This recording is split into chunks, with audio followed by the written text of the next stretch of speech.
नमस्कार साथियों, Bihar SSC inter level की वैकेंसी में कौन अप्लाई कर पाएगा, योग्यता क्या रहेगी, सिलेबस एग्जाम पैटर्न क्या रहेगा, प्री मेंस की सिलेबस के बारे में डिटेल के साथ हम चर्चा करेंगे और मेंस में कितना गुना अभ्यर्थियों को बुलाया जाएगा और कौन फॉर्म को अप्लाई कर पाएगा। और ये 2023 की वैकेंसी थी, आप सभी को पता है, लगभग 10,000 वैकेंसी को पोस्ट बढ़ा करके लगभग ये 23,175 पोस्ट कर दिया गया। ये बात करेंगे कि आखिर जो पहले अप्लाई किए थे क्या वो करें या ना करें, इसके बारे में हम बात करेंगे। सबसे पहले बात कर लेते हैं आवेदन कौन कर सकता है। तो आवेदन की बात करते हैं तो आवेदन बिहार एसएससी इंटर लेवल है, नाम ही से पता है। तो जिन लोगों ने 12th कर रखा है वो आवेदन कर सकते हैं। किस कौन कर सकता है? जिन लोगों ने 12th कर रखा है वह आवेदन कर सकते हैं। और मिनिमम उम्र कितनी होनी चाहिए? 18 साल मिनिमम उम्र होनी चाहिए। मिनिमम उम्र कितनी होनी चाहिए? 18 साल होनी चाहिए। मैक्सिमम उम्र कितनी होनी चाहिए? 37 वर्ष होनी चाहिए। मतलब पुरुष के लिए 37 वर्ष होनी चाहिए। बाकी आप देख सकते हो महिला के लिए 3 साल की अलग से छूट दी गई है। उसके बाद आप देख सकते हो पिछड़ा वर्ग के लिए 40 साल की छूट, मतलब 18 से 40 हो जाएगा। बाकी एससी एसटी के लिए 5 साल की छूट दी गई है, मतलब 42 साल हो जाएगा। उसके बाद हम बात कर लेते हैं, आवेदन हो गया। आवेदन आप सभी को पता होगा कि 15 अक्टूबर से, मतलब 15 अक्टूबर से आवेदन शुरू होंगे आपके और ये 25 नवंबर तक चलने वाले, 25 नवंबर तक चलने वाले। और 25 नवंबर तक आपका जो इंटर का सर्टिफिकेट है, 12th का सर्टिफिकेट है, जिस आधार पर यह वैकेंसी है या इससे समकक्ष कोई कोर्स है तो आपके पास होना चाहिए। उसके बाद बात कर लिए उम्र सीमा क्या, हमने बात कर ली। मिनिमम उम्र आपकी 18 साल होनी चाहिए, मैक्सिमम उम्र 37 साल है। बाकी महिला के लिए 3 साल की छूट है और एससी एसटी के लिए लगभग 5 साल की छूट है और ओबीसी के लिए लगभग 3 साल की छूट है। क्लियर है यहां तक? सिलेबस और एग्जाम पैटर्न क्या होगा, तो सबसे पहले हम बात करते हैं सिलेबस एग्जाम पैटर्न से पहले बात कर लेते हैं। जो आप फॉर्म अप्लाई करोगे, जैसे बिहार सरकार के द्वारा बताया गया कि आप कोई भी फॉर्म अप्लाई करते हो जिसमें आपको 100 रुपए देना होगा। पहले इसका शुल्क 540 पड़ा था, अभ्यर्थियों ने दिया था जब ये वैकेंसी लगभग आपकी 12,199 आई थी। अब वो अभ्यर्थी सोच रहे हैं सर हमने फॉर्म को अप्लाई किया था, क्या हमारा फीस वापस होगा? तो नहीं होगा, क्योंकि जो चीजें एक बार नियम बन गया, आपने दे दिया पेमेंट, वो वापस नहीं होगा। लेकिन अब जो अप्लाई करेंगे उनके लिए 100 रुपए फीस रहने वाली है। तो यहां तक क्लियर हो गया होगा। उसके बाद हम सिलेबस के बारे में बात कर लेते हैं। प्री और मेंस का सिलेबस होगा। इसमें आपकी 2 परीक्षाएं होंगी। एक बेसिक परीक्षा होगी, आपको मतलब केवल पास करना होगा। पास करने के आधार पर उसके बाद मेंस में 5 गुना अभ्यर्थियों को लिया जाएगा। जैसे हमने पॉइंट डाला था कि मेंस में कितना गुना अभ्यर्थी लिए जाएंगे, तो 5 गुना लिए जाएंगे।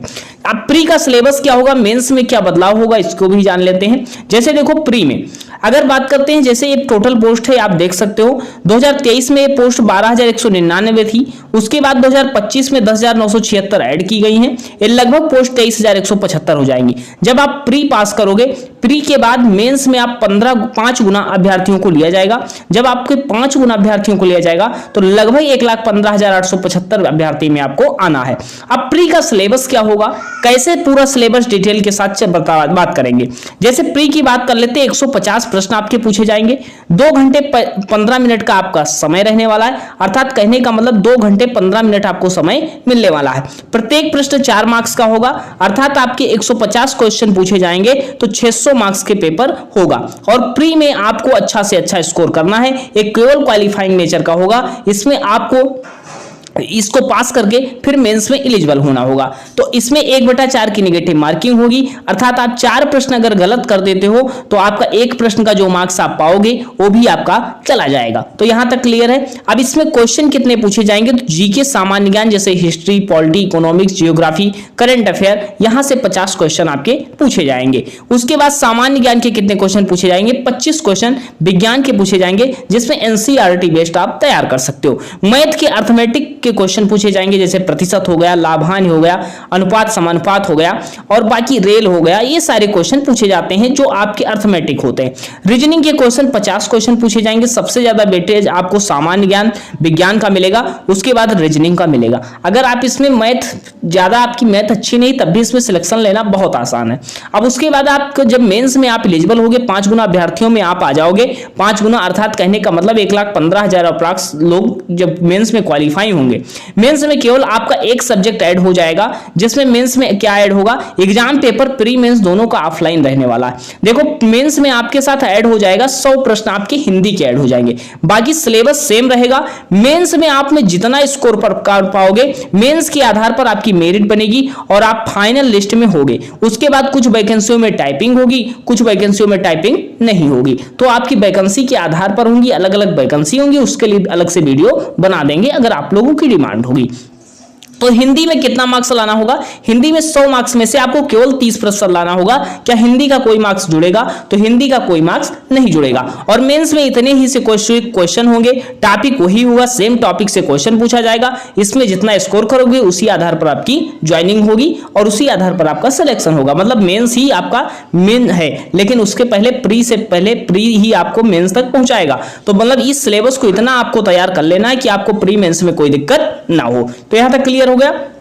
मेंस में केवल हिंदी होगी, जो आपकी हिंदी इसी के साथ ऐड हो जाएगी, मतलब प्लस हो जाएगा हिंदी, बाकी हिंदी केवल क्वालिफाइंग नेचर होगा और इससे मेरिट आपकी बन जाएगी। तो यहां तक क्लियर हो गया होगा, आप समझ चुके होंगे प्री मेंस का सिलेबस क्या रहने वाला है। सिलेबस के बारे में हमने बात कर ली, योग्यता क्या रहेगी, एग्जाम पैटर्न क्या रहेगा। अब देख लो डॉक्यूमेंट क्या जरूरी है।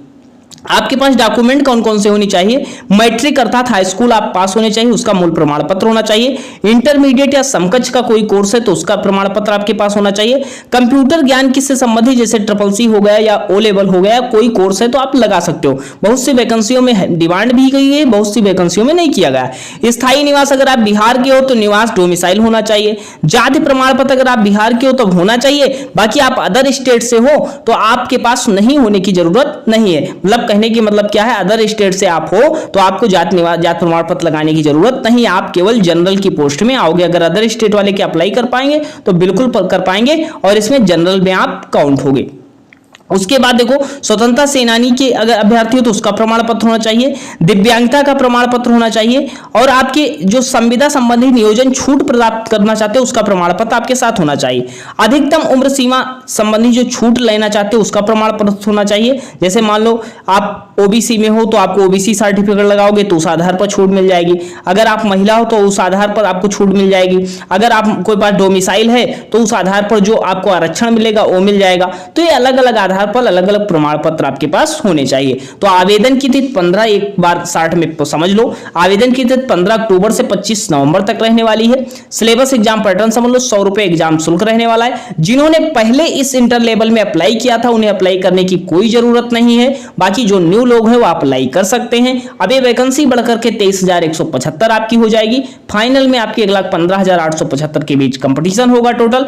और इसका सिलेबस हमने पूरा डिटेल बता दिया। अब इसके सिलेबस के लिए हम आपको क्लास देने वाले हैं जिसमें से आपको चारों सब्जेक्ट की क्लास मिलेगी। बस करना क्या, चैनल को सब्सक्राइब कर लेना है, नोटिफिकेशन ऑन कर लेना है और कोई भी अपडेट हो तो उसके लिए आप जाकर के स्टडी संग्राम हमारा टेलीग्राम ज्वाइन कर लो।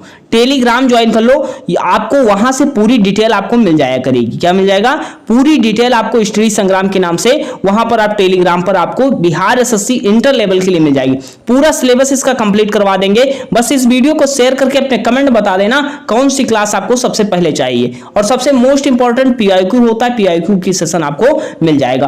तो चैनल नए सब्सक्राइब कर दीजिएगा और बाकी नोटिफिकेशन ऑन कर लीजिएगा। और बिहार ही एक ऐसा राज्य है जहां पर हर विभाग में नौकरी देने की बात की गई है और सीएम साहब भी कह रहे हैं अगले 5 साल में 1 करोड़ नौकरी देंगे, अब रोजगार देंगे। ये तो आगे की बात होगी, लेकिन वर्तमान में आपके प्रिपरेशन करने का समय है। प्रिपरेशन करते रहिए और 15 अक्टूबर से फॉर्म अप्लाई कर दीजिएगा। बाकी आप कोई भी क्वेरी है आप पूछ सकते हो। चैनल पर नए हो सब्सक्राइब करके नोटिफिकेशन ऑन करके सभी साथियों के पास शेयर कर देना जो इंटर लेवल की तैयारी कर रहे हैं या फॉर्म अप्लाई करने वाले हैं या आगे तैयारी करेंगे भविष्य में या और डिटेल जानना चाहते हैं तो सभी के पास शेयर कर दीजिएगा। फिलहाल यहीं तक रखते हैं, मिलते हैं नेक्स्ट सेशन में। धन्यवाद।